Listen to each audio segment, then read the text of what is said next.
Assalamualaikum warahmatullahi wabarakatuh.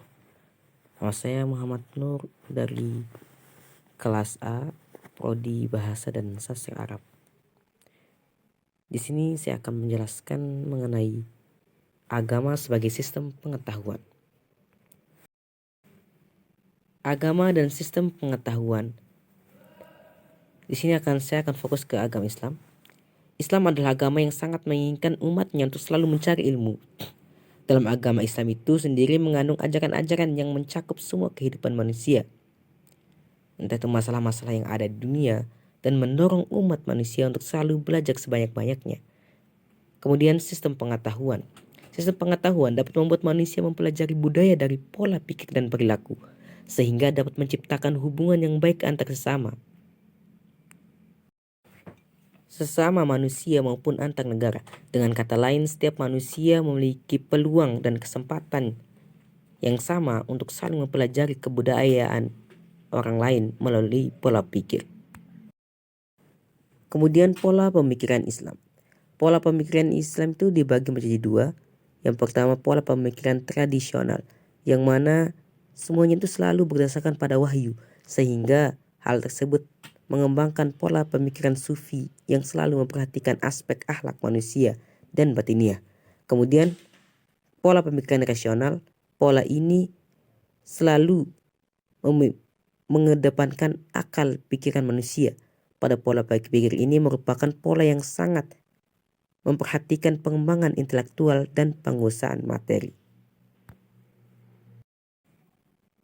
Kemudian hubungan agama dan pengetahuan.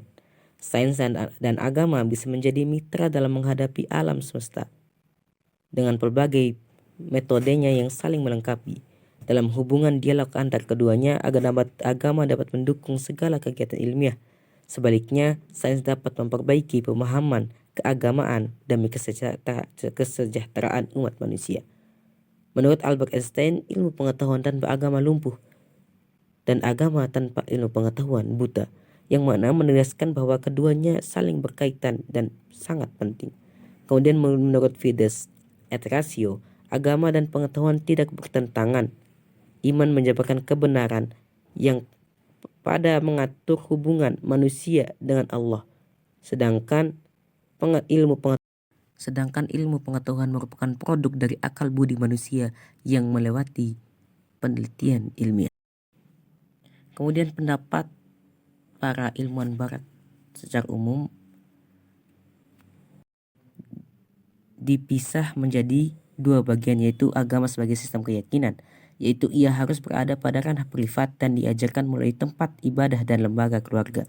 Yang kedua adalah agama sebagai sistem pengetahuan, kurang lebih sama dengan sistem ilmu sosial atau humaniora, melihat agama sebagai ilmu yang bercerita tentang peristiwa sejarah, kultur, sosial, dan bagaimana manusia bisa membuka kunci-kunci misteri relasi dengan manusia dan serta alam raya dan juga Tuhan. Lantas, apakah pengetahuan harus dipisahkan dari agama?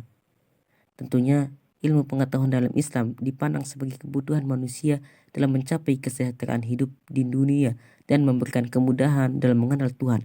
Oleh karena itu, Islam memandang bahwa ilmu pengetahuan merupakan bagian dari pelaksanaan kewajiban manusia sebagai makhluk Allah Subhanahu wa taala yang berakal. Kemudian perkembangan iptek masa kejayaan Islam. Dunia Islam mencapai kemajuan atau menciptakan peradaban karena ilmu pengetahuan mendapat apresiasi yang tinggi dari umat Islam. Sejarah perkembangan ilmu di dunia Muslim mengalami masa yang panjang. Yang pertama adalah masa Rasulullah SAW sampai Khulafaur Rasyidin, kemudian masa kekhalifahan Umayyah, lalu masa kekhalifahan Abbasiyah sampai kekhalifahan Utsman. Pada masa ini menciptakan atau lahir ilmuwan-ilmuwan yang sangat hebat dan berpengaruh di dunia ilmu pengetahuan. Berikut adalah ilmuwan-ilmuwan muslim yang berpengaruh. Yang pertama adalah Al-Khwarizmi, yang mana ia menyumbang ide dan pemikirannya dalam ilmu matematika yang masih digunakan hingga sekarang. Salah satunya adalah teori aljabar yang membuatnya menjabat gelar Bapak Aljabar. Kemudian Al-Batani, astronomi dan trigonometri. Salah satu temuan Al-Batani yang terkenal adalah penentuan tahun matahari selama 365 hari, 5 jam 45 menit dan 24 detik.